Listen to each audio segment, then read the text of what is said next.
کتاب خدا قرآن مجید کا ہر لفظ، ہر جملہ، ہر مسئلہ مسلمانوں کے لیے، مومنوں کے لیے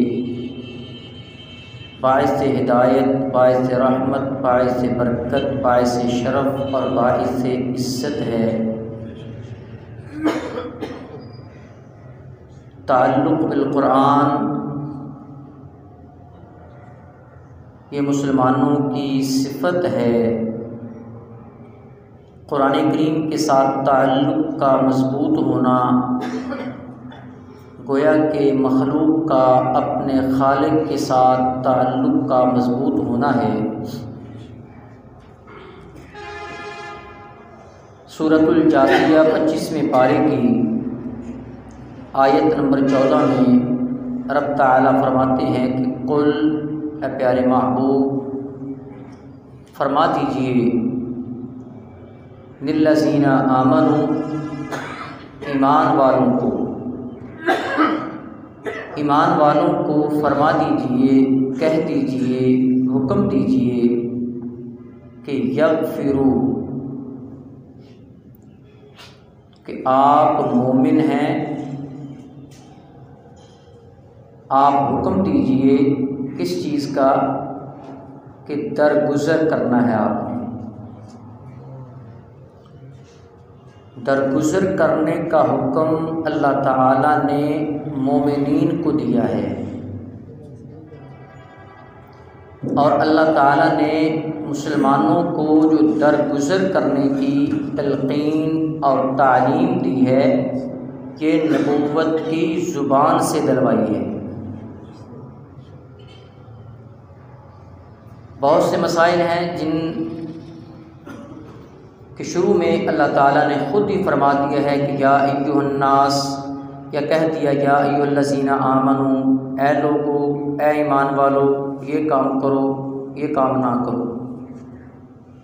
لیکن یہاں پر اللہ رب العالمین نے قرآن کریم میں اپنے پیارے نبی کو مخاطب کر کے کہا آپ بھی کہہ دیں، میں آپ کو کہہ رہا ہوں اور آپ مومنین سے کہہ دیں کہ یغفروا، وہ درگزر کیا کریں۔ درگزر کس چیز پر کرنا ہے؟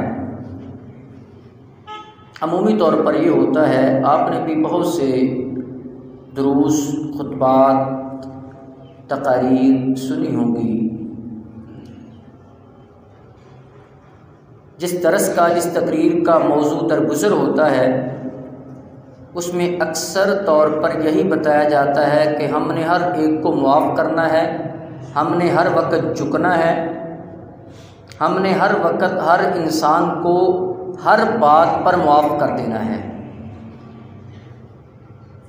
اس میں پھر نبی علیہ الصلوۃ والسلام کی مثالیں دی جاتی ہیں، نبی علیہ الصلوۃ والسلام نے فلاں کو معاف کیا، نبی علیہ السلام نے فلاں کو معاف کیا، نبی علیہ السلام نے فلاں کو معاف کیا۔ یہ وہ چیزیں جو آپ نے کئی مرتبہ سنی ہوں گی کہ درگزر یہ ہے، لیکن ہر دین کی چیز کا پتہ اس وقت چلتا ہے جب اس معاملے کے متعلق قرآن کریم اور تمام اس معاملے کے متعلق احادیث کا مطالعہ کیا جائے۔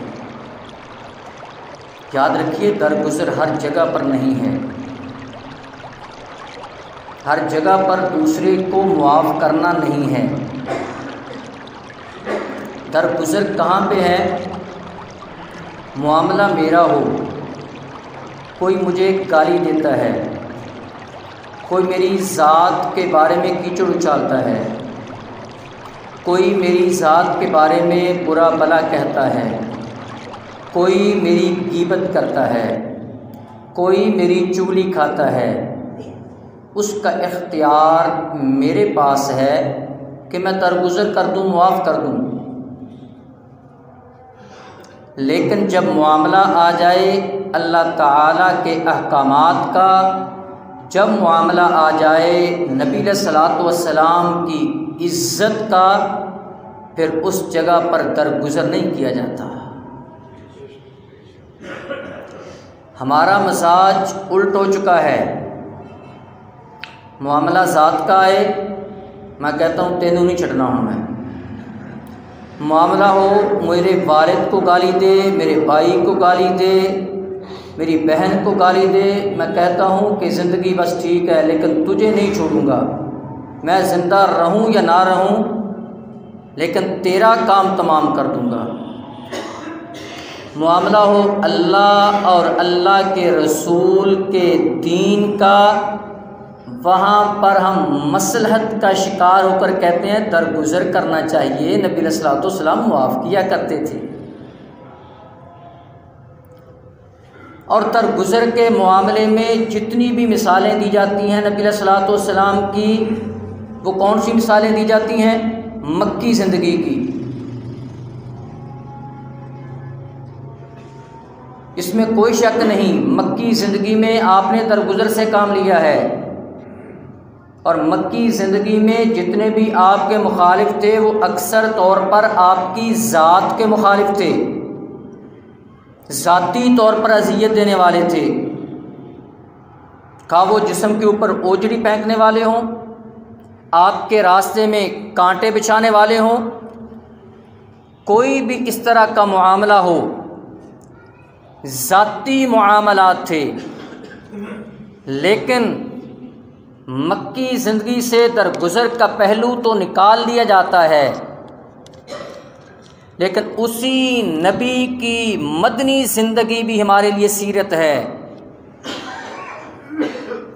وہاں پر معاملہ جب دین کا آتا ہے، اللہ تعالیٰ کی عزت کا معاملہ آتا ہے، اللہ کے رسول کی عزت کا معاملہ آتا ہے، قرآن کریم کی حرمت عظمت کا معاملہ آتا ہے، دین کی عزت اور حرمت کا معاملہ آتا ہے، پھر نبی علیہ الصلوۃ والسلام درگزر نہیں کرتے، پھر یہ نہیں کوئی نہیں انہوں نے کر دیا ہے، پھر تعداد اگر کم ہے، تجربہ کم ہے، اسلحہ کم ہے، وسائل کم ہیں، اس کے باوجود آپ مخالفین کو جواب دینے کے لیے آپ میدان کے اندر آتے ہیں اور بتاتے ہیں آپ کے لیے کوئی درگزر نہیں ہے۔ ذات کا معاملہ ہو تو درگزر کریں، آپ کے اختیار میں ہے، آپ کر سکتے ہیں۔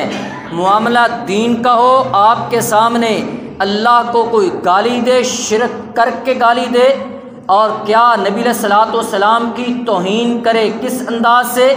وہ باتیں جو آقا علیہ الصلوۃ والسلام نے فرمائی نہیں، ان باتوں کو نبی علیہ الصلوۃ والسلام کی طرف منسوب کر کے گستاخی کی جائے، اور وہاں پہ کہا جائے امن خراب ہو جائے گا، وہاں پہ کہہ دیا جائے درگزر سے کام لو۔ گویا کہ ہمارا مزاج یہ الٹ ہو چکا ہے، جہاں پہ درگزر کرنا چاہیے تھی وہاں پہ ہم درگزر کرتے ہوئے نظر نہیں آتے، اور جہاں پہ درگزر کا موقع نہیں تھا وہاں پہ ہم ہمہ وقت یہی کوشش کرتے ہیں کہ یہاں پہ درگزر کر لیا جائے اور مصلحت کا شکار ہوا جائے۔ فرمایا پیارے محبوب یغفروا، درگزر کریں، اور آگے کیا فرمایا؟ للذین لا یرجون ایام اللہ، ان لوگوں کے لیے بھی، کن لوگوں کے لیے؟ یہ مکی زندگی کی بات ہے، مکی زندگی کے اندر کہا گیا کہ آپ درگزر کر لیں۔ کون؟ جو لا یرجون ایام اللہ، جو اللہ کے ایام پر یقین نہیں رکھتے، اس کی امید نہیں رکھتے۔ اللہ کے ایام کون سے ہیں؟ ایام کا معنی دن، اللہ کے دن، سارے دن ہی اللہ کے ہیں، لیکن خصوصی دن، خصوصی دن جس طرح ہم اپنی زبان میں کہتے ہیں چنگے دن ہوندے سی، وہ خاص دن، یا تو وہ دن مراد ہوتے ہیں جن دنوں میں اس انسان پر کوئی خاص اللہ تعالیٰ کی نعمت آئی ہو، کوئی اکرام آیا ہو، اللہ تعالیٰ کا انعام ہوا ہو، یا وہ دن کہ جن دنوں میں اللہ تعالیٰ کی طرف سے کچھ لوگوں پر عذاب نازل ہوا ہو، یا اللہ تعالیٰ کی طرف سے انہیں کوئی سزا ملی ہو، ان کو کہا جاتا ہے خصوصی طور پر ایام اللہ، یہ اللہ تعالیٰ کے دن ہیں، ان کو اپنی زندگی میں یاد رکھا کرو۔ حضرت موسیٰ علیہ الصلوۃ والسلام کو بھی کے بارے میں آتا ہے، تو ابی بن کعب رضی اللہ تعالی عنہ بیان کرتے ہیں کہ نبی علیہ الصلوۃ والسلام نے فرمایا کہ موسیٰ علیہ الصلوۃ والسلام جب اپنی قوم کو تبلیغ کیا کرتے تھے تو آپ اپنی قوم کو اللہ کے ایام کے ساتھ تبلیغ کیا کرتے تھے. ان کو بتاتے تھے پہلی قوموں کو دیکھو اور ان پر ان دنوں کو دیکھو جن دنوں میں انہوں نے اللہ کی نافرمانیاں کی، اللہ تعالیٰ نے ان پر عذاب کو نازل کر دیا. وَذَكِّرْهُمْ بِأَيَّامِ اللَّهِ، اللہ کی آیات، اللہ کی نشانیاں، اللہ کے ایام، ان کو ذکر کروا کر، ان کو یاد دلا کر حضرت موسیٰ علیہ السلام وہ تبلیغ فرمایا کرتے تھے. اور یہاں پہ فرمایا کہ لا یرجون ایام اللہ، کہ ان لوگوں کو جو آخرت کے دن پر، جو اللہ کے وہ دن ایام جو خصوصی طور پر انعام و اکرام کے یا اللہ تعالیٰ کے عذاب کے تھے، جو ان پر امید نہیں رکھتے، ان لوگوں کے لیے. اور فرمایا کہ لیجزی قوما بما کانوا یکسبون، تاکہ اللہ تعالیٰ ان لوگوں کو، اس قوم کو اللہ تعالیٰ اس کا بدلہ دے جو وہ اعمال کرتے ہیں، جو وہ اعمال کرتے ہیں ان کا وہ بدلہ اللہ رب العالمین انہیں عطا فرمائے.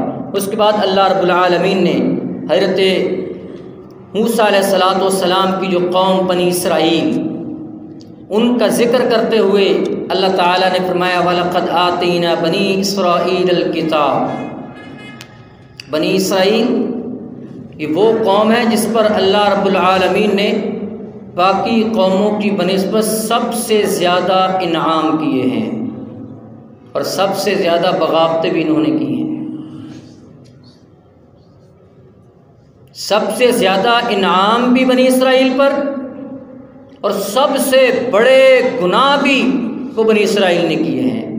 اللہ تعالیٰ نے ان کا ذکر کر کے ہمیں بھی تنبیہ کی ہے کہ صرف ان چیزوں پر ہی خوش نہ ہوتے رہنا کہ میرے انعام انہیں مل رہے ہیں، میری نعمتیں آپ کو مل رہی ہیں. یاد رکھنا اگر میری نعمتیں ملتی ہیں تو پھر ان نعمتوں کے حساب سے ہی میں احتساب بھی کیا کرتا ہوں. فرمایا وَلَقَدْ آتَيْنَا بَنِي إِسْرَائِيلَ الْكِتَابَ، ہم نے بنی اسرائیل کو کتاب دی. یہ کتنا بڑا انعام ہے کہ 3 آسمانی کتابیں وہ بنی اسرائیل کو ملی ہیں. تورات بھی بنی اسرائیل کے لیے، زبور بھی بنی اسرائیل کے لیے، انجیل بھی ان کے لیے، یہ سارے بنی اسرائیل ہیں. کہ کتنا بڑا انعام، آسمانی 3 کتابیں قوم بنی اسرائیل کے لیے. اور اس کے ساتھ فرمایا والحکمہ، اور اللہ رب العالمین نے اس بنی اسرائیل کو فرعون سے آزادی دلوائی، اور فرعون سے آزادی دلوا کر ان کو حکومت عطا کی تاکہ تم آپ خود اپنے فیصلے کر سکو. یہ بھی اللہ رب العالمین نے بنی اسرائیل پر انعام فرمایا. اور اللہ رب العالمین کے جو دن ہیں، ایام اللہ ہیں، یہ بسا اوقات ایک دن ہوتا ہے، دن ایک ہے، لیکن بعض لوگوں پر وہی دن انعام کا دن ہے اور وہی دن بعض لوگوں کے لیے عذاب کا دن بن جاتا ہے. اب جس دن فرعون غرق ہوا ہے، اب اس دن فرعون کے لیے تو ذلت و رسوائی کا دن ہے اور وہی دن بنی اسرائیل کی آزادی کا دن ہے. فرمایا کہ والحکمہ والنبوۃ، بنی اسرائیل کو کتابیں دی، آزادی عطا کر کے حکومت عطا کی، والنبوۃ، اور سب سے زیادہ نبی وہ بنی اسرائیل میں سے ہوئے ہیں. یہ اعزاز، نبوت کا اعزاز بھی بنی اسرائیل کو دیا. اور فرمایا ورزقناہم من الطیبات، اور پاکیزہ رزق ہم نے بنی اسرائیل کو دیا. منسلوہ نازل ہو رہا ہے، اس سے اور پاکیزہ کیا ہو سکتا ہے کہ وہ کھانا ہی آسمان سے اللہ تعالیٰ کی طرف سے آئی ہے. کھانا اللہ رب العالمین کی طرف سے آ رہا ہے، پاکیزہ رزق مل رہا ہے. آج کل تو پاکیزہ رزق ملنا بہت مشکل ہو چکا ہے. ہماری معاشرتی زندگی کے اندر جو ہمارے کاروبار کی صورتحال بن چکی ہے اور جو اس کی بنیادوں کے اندر ٹیکس کے ذریعے اور دیگر چیزوں کے ذریعے اور بینک کے ذریعے اور دیگر اس طرح کی کمپنیز ہیں ان کے ذریعے ہمارے مالوں کو، ہماری کمائیوں کو مشکوک کیا جا رہا ہے، ہمارے کاروباروں کو، ہماری کمائیوں کو، ہمارے پیسوں کو حلال کی بجائے حرام نہیں تو کم از کم شبہ کی طرف دھکیلا جا رہا ہے۔ یاد رکھیے، جو انسان حرام کھاتا ہے ایک نہ ایک دن حرام اس انسان کو کھا جاتا ہے۔ یہ ہمارے معاشرے کے اندر موجود ہے۔ 100% تو نہیں کہہ سکتا، لیکن اکثر طور پر میں کہہ سکتا ہوں، اکثر طور پر ایسے ہوتا ہے کہ جن گھروں میں حرام کی کمائی ہوتی ہے وہاں پہ بیماریاں بھی ایسی لگتی ہیں جن کا کوئی علاج نہیں ہوتا۔ اس کا مشاہدہ میں بھی کرتا ہوں، آپ بھی کرتے ہوں گے، اور وہ بھی گھرانے آپ بھی دیکھتے ہوں گے، میں بھی دیکھتا ہوں، جن گھروں میں کمائی حلال کی ہے خواہ وہ کم ہے، وہاں پہ صرف اتنی بیماری آتی ہے جن بیماری کے اندر وہ انسان اپنے رب کے ساتھ تعلق مضبوط کرتا ہے۔ وَرَزَقْنَاهُم مِّنَ الطَّيِّبَاتِ، بنی اسرائیل کو اللہ تعالیٰ نے پاکیزہ طیب رزق عطا کیا، اور فرمایا فَضَّلْنَاهُمْ عَلَى الْعَالَمِينَ۔ اس وقت جتنی بھی قومیں تھیں تمام قوموں پر ہم نے بنی اسرائیل کو فضیلت عطا کی۔ اور کیا انعام؟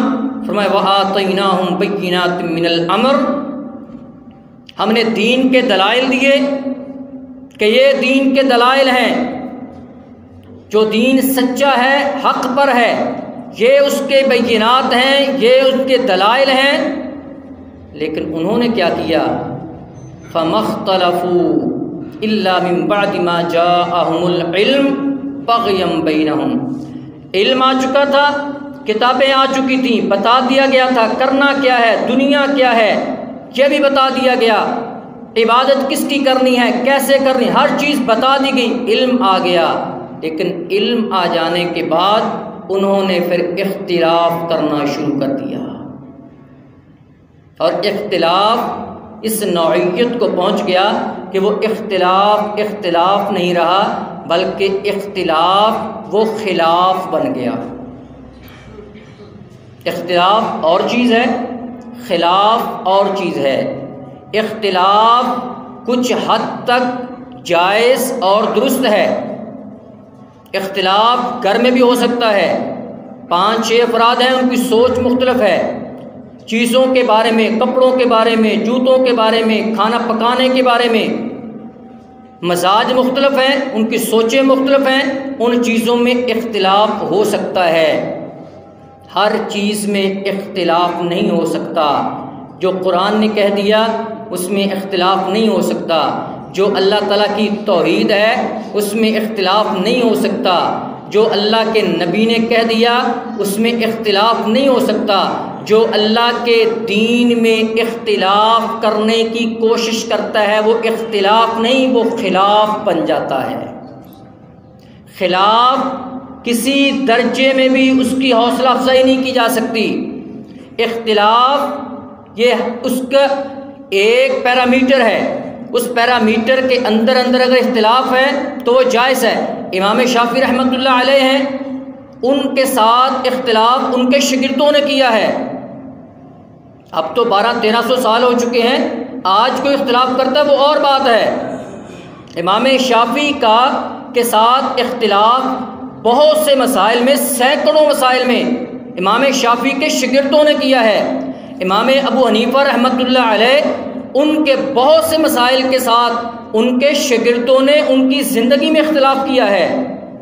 ان کے شاگرد امام ابو یوسف رحمۃ اللہ علیہ، ان کے شاگرد امام محمد رحمۃ اللہ علیہ، انہوں نے اختلاف امام ابو حنیفہ رحمۃ اللہ علیہ کی زندگی میں کیا ہے۔ استاذ کی زندگی میں شاگردوں نے اختلاف، لیکن کس چیز پر اختلاف؟ کیا توحید پر اختلاف کیا؟ حدیث پر اختلاف کیا؟ نہیں، فروعی مسائل کے اندر اختلاف ہوا ہے۔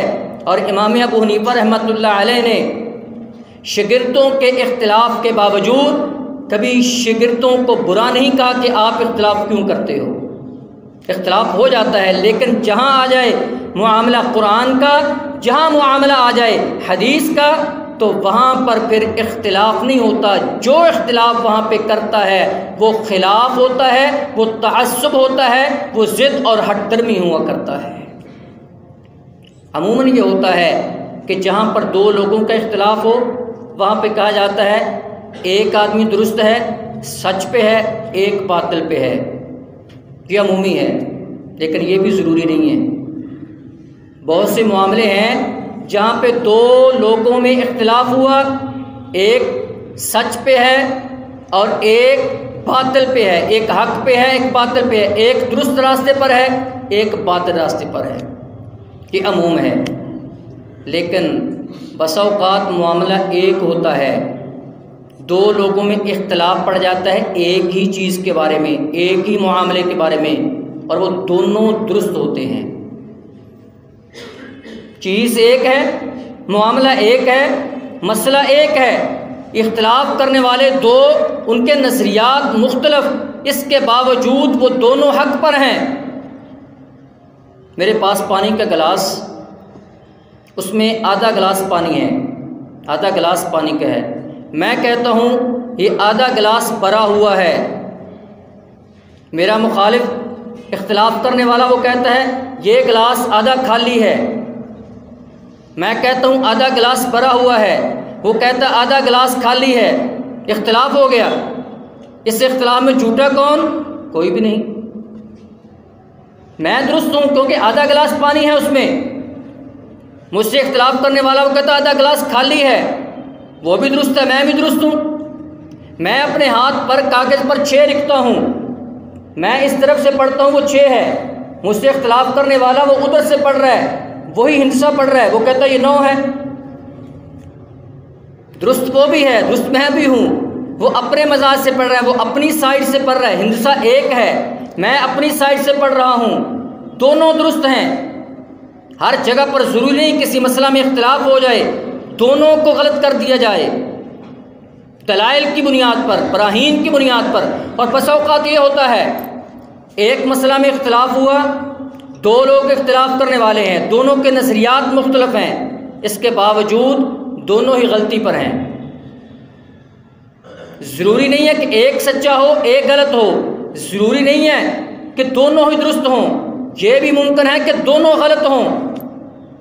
میرے پاس یہ مائک ہے، اس کا رنگ میں کہتا ہوں سفید ہے، دوسرا کہتا ہے نہیں سرخ ہے اس کا. چیز ایک ہے، معاملہ ایک ہے، معاملہ اس کے رنگ کا ہے. دونوں اپنا اپنا ان کا موقف ہے، لیکن دونوں غلطی پہ ہیں. اس کا نہ سفید رنگ ہے نہ اس کا سرخ ہے، اس کا تو رنگ سیاہ ہے. اختلاف کی حد قرآن اور حدیث کے بعد ہے. قرآن کریم میں اختلاف نہیں ہو سکتا، حدیث میں اختلاف نہیں ہو سکتا. جو معاملات اللہ تعالیٰ کی طرف سے آ چکے ہیں ان میں اختلاف نہیں ہو سکتا. اگر اس کے بعد والے لوگ کچھ بات کرتے ہیں اس میں آپ دلائل کی دنیا میں رہتے ہوئے آپ اختلاف کر سکتے ہیں.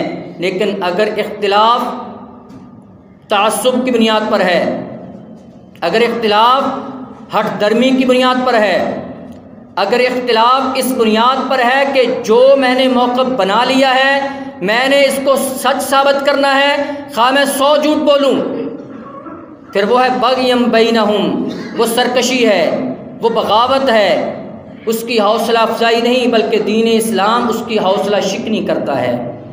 فرمایا فما اختلفوا الا من بعد ما جاءهم العلم بغیا بینہم ان ربک یقضی بینہم یوم القیامہ. علم آ جانے کے بعد، دلائل آ جانے کے بعد پھر بھی انسان اپنی ذاتی آراء کو نہ چھوڑے تو گویا کہ یا تو اس کے پاس جو علم آیا ہے وہ درست نہیں ہے. اگر علم درست ہے، اس کے پاس نصائص، بینات، براہین، دلائل آ چکے ہیں، اس کے باوجود وہ حق کو تسلیم نہیں کرتا تو اللہ تعالیٰ فرماتے ہیں ان ربک یقضی بینہم یوم القیامہ. ایسے لوگوں کا پھر فیصلہ قیامت کے دن اللہ رب العالمین کریں گے کہ تیرے پاس دلائل بھی آئے، علم بھی آیا، صرف تو نے حق بات کو اس لیے تسلیم نہیں کیا یہ میرے مزاج سے، میری رائے سے، میرے موقف کے مطابق نہیں، میں کچھ اور چاہتا ہوں، تو پھر ان ربک یقضی بینہم یوم القیامہ فیما کانوا فیہ یختلفون، تو ایسے لوگوں کا پھر فیصلہ قیامت کے دن خود اللہ رب العالمین کریں گے۔ پھر اللہ رب العالمین فرماتے ہیں ثم جعلناک، بنی اسرائیل پر اتنے انعام، اور ایک یہ بھی ہم نے انعام کیا ثم جعلناک علی شریعۃ من الامر فاتبعها ولا تتبع اهواء الذین لا یعلمون، کہ ہم نے ان کو شریعت دی، ہم نے ان کو معاملات دیے۔ کیوں معاملات دیے؟ کیوں شریعت دی؟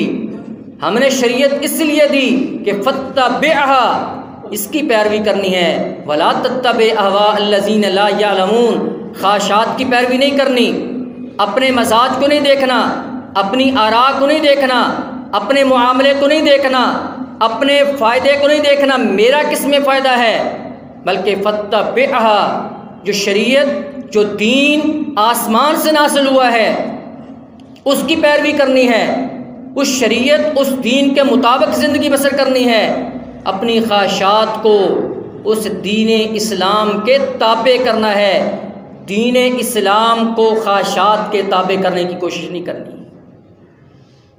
بہت سی چیزیں جو ہمارے اس معاشرے کے اندر شاید اس وجہ سے کہ ہم ہندوؤں سے علیحدہ ہو کر آئے ہیں اور بڑوں سے سنتے، کرتے، دیکھتے، پڑھتے آئے ہیں، اس وجہ سے رائج ہیں، اور ہم انہیں چھوڑنے کے لیے تیار نہیں ہوتے۔ کیوں تیار نہیں ہوتے؟ کیوں؟ اس لیے کہ بڑے کرتے آئے ہیں، کیا بڑے سارے غلط تھے؟ اس طرح کے نظریات کو دیکھ کر ہم اپنی آراء کو، اپنے مزاج کو شریعت کے مطابق کرنے کی بجائے پھر ہم وہ لوگ تلاش کرتے ہیں۔ کون سے لوگ؟ جو لوگ ہمارے مزاج کے مطابق ہمیں فتویٰ دیں، ہمیں فیصلے دیں۔ اگر ایک آدمی سے مسئلہ پوچھا، اس نے قرآن کی دلیل دے دی، اس نے حدیث کی دلیل دے دی، لیکن جو اس نے دلیل دی وہ میرے مزاج کے مطابق نہیں، میں کہتا ہوں کسی اور مولوی سے پوچھنا چاہیے۔ ہمیں مولوی وہ اچھا لگتا ہے، ہمیں مفتی وہ اچھا لگتا ہے جو میرے مزاج کے مطابق مسئلہ کرے، جبکہ انسان کا سب سے بڑا مفتی انسان کا ضمیر ہوتا ہے، اور جو انسان اپنے ضمیر سے فتویٰ لیتا ہے وہ دنیا کے جعلی مفتیوں سے اپنی جان کو چھڑا لیتا ہے۔ اللہ تعالیٰ نے ہر انسان کو مفتی دیا ہے، وہ سینے میں چھپا ہوا موجود ہے، وہ انسان کو بتاتا بھی ہے، نفس مطمئنہ، نفس لوامہ۔ وہ نفس لوامہ مفتی بار بار کہتا ہے یہ کام درست نہیں۔ اگر آپ کو اس مفتی پر، اس مولوی پر، اس عالم پر یقین نہیں تھا تو آپ نے پہلے مسئلہ اس سے پوچھا کیوں؟ اگر مسئلہ آپ نے پوچھ لیا ہے، اگر تو اس نے دلیل قرآن کی نہیں دی، اگر اس نے دلیل حدیث کی نہیں دی، تو آپ کا حق بنتا ہے کسی اور کے پاس جاؤ جو آپ کو قرآن کی دلیل دے، جو آپ کو حدیث کی دلیل دے۔ لیکن اگر آپ خود آئے ہیں مسئلہ پوچھنے کے لیے، آپ نے مسئلہ پوچھا ہے، آپ کو دلیل قرآن کی مل چکی ہے، آپ کو دلیل حدیث کی مل چکی ہے، آپ کے مزاج کے مطابق نہیں ہے، اگر آپ اسے چھوڑ کر کسی اور کے پاس جا رہے ہیں تو پھر سوچئے آپ کا ضمیر کہاں پہ گیا؟ آپ چاہتے کیا ہیں؟ کیا آپ دین کو اپنے مزاج کے مطابق کرنا چاہتے ہیں؟ دین مزاج کے مطابق نہیں کرنا، اپنے مزاج کو دین کے مطابق کرنا ہے۔ ثم جعلناک علی شریعۃ من الامر فاتبعها ولا تتبع اهواء الذین لا یعلمون، جن کے پاس وہ علم نہیں ہے۔ کون سا علم؟ قرآن کا علم، حدیث کا علم۔ جن کے پاس آسمانی علم نہیں ہے، آسمانی علم کے بغیر جو لوگوں کو مثالیں دے کر سمجھانے کی کوشش کرتے ہیں، اس سے کیا ہوگا؟ ہم نے اگر 27 رجب کا روزہ رکھ لیا تو کیا ہو جائے گا؟ روزہ رکھنا جائز ہے، نفلی روزے رکھنے چاہیے، لیکن کیا 27 کا روزہ ہی کیوں رکھنا ہے؟ 27 کی رات کو ہی قبرستان میں کیوں جانا ہے؟ 27 کی دن کو ہی دیگیں چڑھا کر کھانا کیوں تقسیم کرنا ہے؟ 26 کو کیوں نہیں ہو سکتا؟ 25 کو کیوں نہیں ہو سکتا؟ اگر صدقہ و خیرات کرنا ہے تو پھر اس کے لیے ایک دن اس کو مختص کیوں کیا جاتا ہے؟ اگر وہ حدیث سے ثابت ہے تو درست، اگر حدیث سے ثابت نہیں ہے قرآن سے ثابت نہیں ہے، مزاج میرا کہتا ہے کہ میں سنتا آیا ہوں، معاشرے میں دیکھتا آیا ہوں، یہ ہو رہا ہے، اگر میں وہ کر رہا ہوں تو گویا کہ میں اپنی خواہشات کی پیروی کر رہا ہوں۔ رب تعالیٰ کیا فرماتے ہیں؟ وَلَا تَتَّبِعْ أَهْوَاءَ الَّذِينَ، ایسی خواہشات کی پیروی نہیں کرنی۔ پھر فرمایا إِنَّهُمْ لَن يُغْنُوا عَنْكَ مِنَ اللَّهِ شَيْئًا وَإِنَّ الظَّالِمِينَ بَعْضُهُمْ أَوْلِيَاءُ بَعْضٍ، ظلم کرنے والے وہ ایک دوسرے کے دوست ہوتے ہیں۔ ظلم کرنے والا وہ مظلوم کا دوست نہیں بن سکتا، ظالم ظالم کو دوست بناتا ہے۔ اس کے مقابلے کے اندر اللہ تعالیٰ نے فرمایا وَاللَّهُ وَلِيُّ الْمُتَّقِينَ، ظالم ظالم کا دوست ہے، لیکن اللہ رب العالمین تو متقین کو اپنا دوست رکھتا ہے۔ 3 جگہ پر اللہ تعالیٰ نے 3 لوگوں کو 3 صفات پر اپنا دوست کہا ہے۔ انسان مسلمان کہے میں اللہ کو دوست بناتا ہوں، یہ اور بات ہے، لیکن یہ کتنی سعادت اور عظمت کی بات ہے کہ اللہ تعالیٰ خود فرماتے ہیں میں ایسے لوگوں کو دوست رکھتا ہوں۔ 3 مقامات پر قرآن کریم کے اندر اللہ تعالیٰ فرماتے ہیں میں واللہ ولی المؤمنین، اللہ تعالیٰ مومنوں کو دوست رکھتا ہے۔ کون سا مومن؟ کلمہ چھوڑنے والا نہیں۔ کون سا مومن؟ نماز چھوڑنے والا۔ واللہ ولی المؤمنین، مومنین کا اللہ دوست ہے، لیکن کیا میں اپنے آپ کو دیکھوں نماز چھوڑ کر؟ میں نہیں کہتا کہ نماز چھوڑنے والا مومن نہیں، میں اپنی ذاتی رائے نہیں دیتا، لیکن کم از کم نماز چھوڑنے والا اسے اپنے آپ کو مومن کہلاتے ہوئے شرم تو آنی چاہیے۔ رجب کا تحفہ، معراج کا تحفہ جو نبی علیہ الصلوۃ والسلام کو دیا گیا وہ تو نماز ہے، اور ہم نماز کو چھوڑ کر کہتے ہیں ہم مومن ہیں، جبکہ اللہ رب العالمین فرماتا ہے واللہ ولی المؤمنین، اللہ تعالیٰ دوست رکھتا ہے، ولی ہے کن کا؟ مومنین کا۔ اور دوسرا فرمایا اللہ ولی الذین آمنوا یخرجهم من الظلمات الی النور، اللہ دوست ہے کن لوگوں کا؟ ان لوگوں کا جو لوگوں کو شرک بدعات ان کے اندھیروں سے نکال کر توحید اور سنت کی روشنی کی طرف لاتے ہیں، ایسے لوگوں کو اللہ اپنا دوست رکھتا ہے۔ اور تیسرا فرمایا واللہ ولی المتقین، اللہ تعالیٰ متقین کو اپنا دوست رکھتا ہے۔ تقویٰ یہ ہے کہ انسان جلوت و خلوت کے اندر اللہ تعالیٰ سے ڈرنے والا ہو۔ ظاہری طور پر تو اللہ سے ڈرنا لوگوں کے ڈر سے کہ فلاں دیکھ لے گا، اور ہماری تنہائی اور خلوت کے اندر اگر ہمیں خدا یاد نہیں ہے تو پھر اسے تقویٰ نہیں کہا جا سکتا، ہمیں متقی کہلاتے ہوئے ہمیں شرم آنی چاہیے۔ اور آج کے دور میں ٹیکنالوجی کا دور ہے، ٹیکنالوجی کے دور میں متقی کو دیکھنا ہو آسان ہے۔ جس کے پاس موبائل موجود ہے نیٹ والا، اسے کہیں کہ آپ اپنا لاک آن کر کے موبائل کا پاسورڈ ختم کر کے مجھے دے دیں، آپ کی تنہائی کا پتہ چل جائے گا، آپ کی خلوت کا بھی پتہ چل جائے گا، آپ کے تقویٰ کا بھی اس سے پتہ چل جائے گا۔ اب یہاں بہت سے لوگ سوچ رہے ہوں گے کہ ہمارے پاس تو ٹچ موبائل نہیں ہے 11 بائی، وہ 1110 وہ دوسرے موبائل ہے۔ موبائل کا نہ ہونا تقویٰ کی علامت نہیں، موبائل کا ہونا بھی تقویٰ کی علامت نہیں۔ موبائل ٹچ والا موجود ہے، اس کے اندر وہ ساری فیسلٹیز موجود ہیں، ساری سہولیات موجود ہیں، برائی کے سارے راستے اس میں موجود ہیں، اس کے باوجود آپ کا موبائل بالکل صاف ہے برائی سے، آپ نے اس موبائل سے کچھ نہیں دیکھا تو یہ تقویٰ کی علامت ہے۔ نبینا آدمی کہتا ہے میں نے غیر محرم کو نہیں دیکھا، یہ تقویٰ کی علامت نہیں ہے۔ بینا آدمی ہو، دیکھنے والا ہو، آنکھیں موجود ہوں، وہ کہے میں نے غیر محرم کو نہیں دیکھا، یہ تقویٰ کی علامت ہے۔ اور اللہ تعالیٰ فرماتے ہیں واللہ ولی المتقین، اللہ تعالیٰ ایسے متقین کو دوست رکھتا ہے۔ وما علی الا البلاغ۔